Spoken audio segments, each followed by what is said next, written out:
What's the best core exercises for beginners? Now, this can be a more difficult question to answer if we're talking about specific exercises, but it can be a much easier one to answer and a much easier one to understand if we talk about the type of training that you need to do. So what we're going to do is going to break it up into sort of 4 blocks, if you will. Now, these blocks don't have to be sort of follow one another. They can work together with one another, if that makes sense. So you can select exercises in one workout from all 4 of the different stages. So what we're going to do is talk about those 4 stages right away.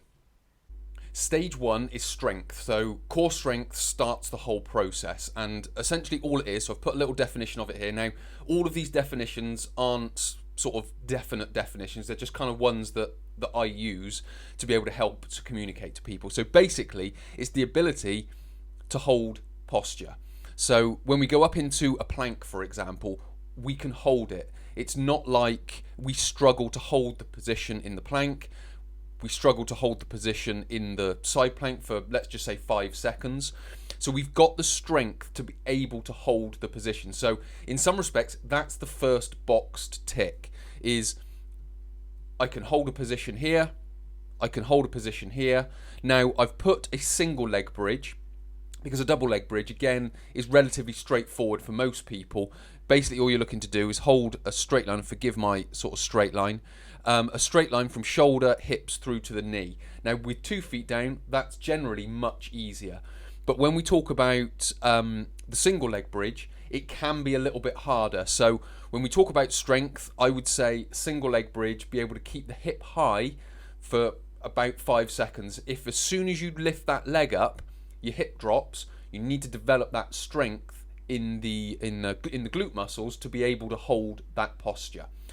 So stage 1 is the holding of the posture. Now, again, it doesn't mean it's only these 3 exercises. It can be other exercises. Again, if we're talking about specific exercises, it's much harder because people have personal preferences.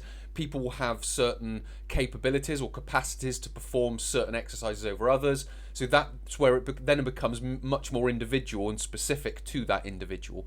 What I'm just trying to get across is, first of all, you need the ability to hold a posture, which is to have the strength to hold that posture. Stage 2 is endurance. Now, I'm using the same 3 images and the same 3 pictures because it shows an easy enough progression. So we've got the ability to hold posture, which is the same as strength, but what we're now doing, and resisting fatigue. So we're starting to hold it for a period of time. So as I mentioned with strength, it's that initial being able to get into the position and holding it for, say, 5 seconds. What we're now talking about is 10, 20, 30, up to, say, 60 seconds. So the ability to hold that posture initially and then over a period of time. So being able to keep that posture, this posture, and this posture for a period of time. So when we come up into the movement, we can feel potentially the muscle, or we can feel the muscles engaging, and then potentially some fatigue building in the muscles, so that sort of burning effect, and then we're able to hold it and resist it. So it's building a capacity to hold the posture. So what we're essentially doing is we're getting up into the posture and then holding it for a period of time. So we've got the strength, and then we've got the endurance. I should say at this point, all of these stages are built into my 12-week online program, which you can click in the link below. How to build core strength and stability. It follows this process of essentially starting simple with just getting up into the position, and then building you through the endurance and what we're going to talk about now, the stability phases, in the first 12 weeks. So when we're talking about stability, what we've got is the ability to hold posture. So again, it's that same idea of being able to hold the posture, but now with some degree of instability built into it. Now, again, this is just one sort of set of exercises that could be chosen. There are more. They can be made easier, they can be made harder. Again, all we're trying to do is understand the process of going through the strength phase, the endurance phase, and then up into the stability phase. So we're not talking about exercises, we're talking about core exercise. So this is just the exercise category that we're talking about. So we've got 3 exercises and we're down on one knee for all of them. Now all of them progress with different levels of instability. So we've just got this half kneeling position here. So I'm down on one knee. Now all I'm trying to do is maintain balance. And the reason I'm on one knee is because in some respects it takes the foot and the ankle almost out of the equation. So what we're now talking about is hip stability and spine stability. So what we do is just get into the half kneeling position. And what we would do is, if you now look at me from the, let's just say, front, what I might do to start with is the front leg comes out and it's down here. But when the back leg comes down, again, it's sort of, there's a distance between them. So I've got a slightly wide foot position. What I would then do is I would then come much narrower. So I would have, say, my foot and then my body, but then I would be much more on a tightrope, if that makes sense. And then I could come all the way across until my foot is directly in front of my knee to get more instability. What we would then move on to is something, so this is a weight, just a light weight in my hands here. And all I'm doing is I'm trying to shift my centre of gravity. And all that's doing, that's then starting to create more instability. So it's making my hips and my spine work that much harder because I'm taking the weight from this position down here and moving it up into that position here. So I'm starting to become a little bit more dynamic. So I'm not fully static now, because so far in strength, endurance, and that first exercise instability, I've been very static. What I'm now starting to do is build some dynamic parts to the exercises. So I'm going from there. And then finally, I'm doing a similar thing, but I'm now taking the weight sort of from the front of my body and going around the head, back to the start position, back round the other way. And then again, I'm still on one knee. And what I can do with both of these exercises, which is exactly what I did with this first exercise, is bring my foot further across. Bring my foot further across to increase the instability.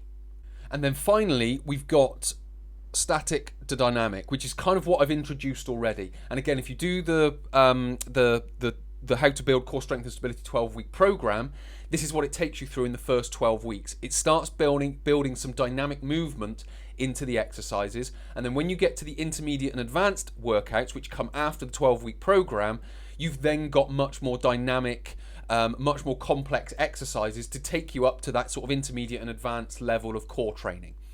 So what we're talking about here is the ability to maintain posture. Again, maintain that posture, but this time with movement.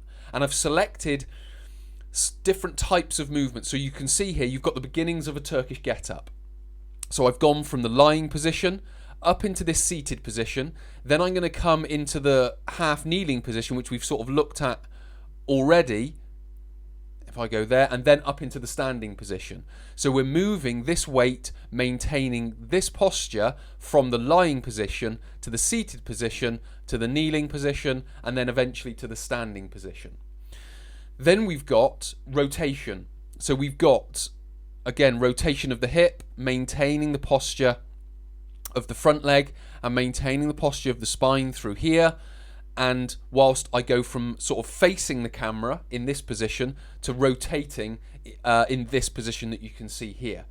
And then finally, you've got slightly more static but building in a dynamic. So this might come after the endurance phase that we talked about before. So again, this isn't the final stage. This can be built in. And this is sort of core strength, endurance and stability all built in, because we're holding the position. We're then lifting an arm, which is going to build the stability to maintain the position of the hips, because as soon as I lift this hip, as soon as I lift this arm, this hip potentially is going to want to shift over here, or it's going to want to roll and sort of create a little bit of rotation. But what I then do, by making it a little bit more dynamic, is I then roll up into that side plank position. And again, this is something that we do in the 12-week program. So we take you from that strength, stability and or strength and stability, and then into the sort of endurance, and then that's building in dynamic movements with it, which is going to be much more effective for core training, and it is the best exercise for beginners because it builds you in stages up through to that intermediate and advanced within 12 weeks. If you like this content, if you found it interesting, hit the like button below. It'll help promote this video to others. Hit the subscribe button, hit the bell icon, and be notified when I release more tutorials. And also, if you have any questions or comments about anything that I've talked about in today's tutorial, just leave them below and I'll do my best to answer them. And also head through, follow the link, and go through to my How to Build Core Strength and Stability 12-week program for beginners that take you from beginner to advanced in 12 weeks.